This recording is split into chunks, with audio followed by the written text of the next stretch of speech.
Anya's Travel Diary. Today we are at Port Dalhousie. This is in the city of St. Catharines, very close to Niagara Falls city. And this is a beautiful port. There is snow on the beach, something which is unusual for Indians, snow on the beach.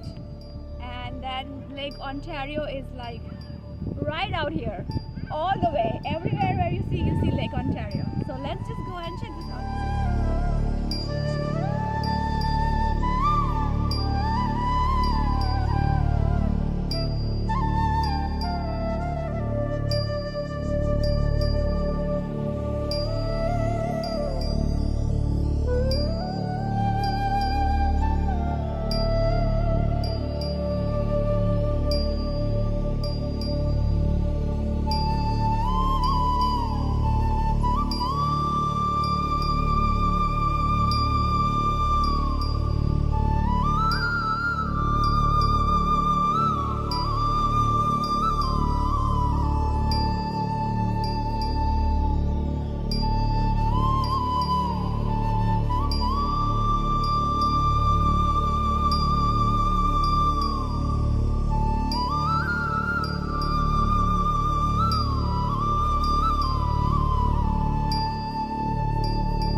Mississauga Point, and Mississauga Point is right here on my right side, and I'm just gonna go there. But before that, I want to talk a little bit about the place where I am at. This is the city of Niagara-on-the-lake, and this is an absolutely beautiful city, very famous for the wineries.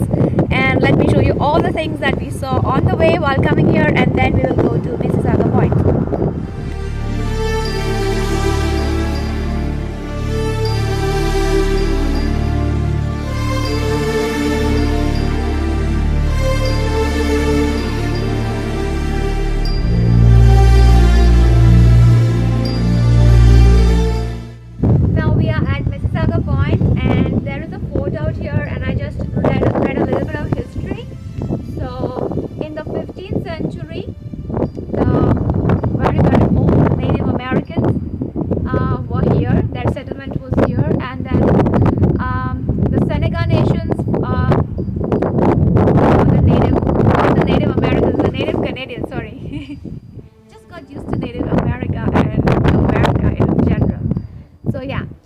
The native Canadians were here in the 15th century, and then the native Canadians, the Seneca nations, they were here in the 17th century, and then some other native tribe was here in the 17th century, and then in the 18th century America was trying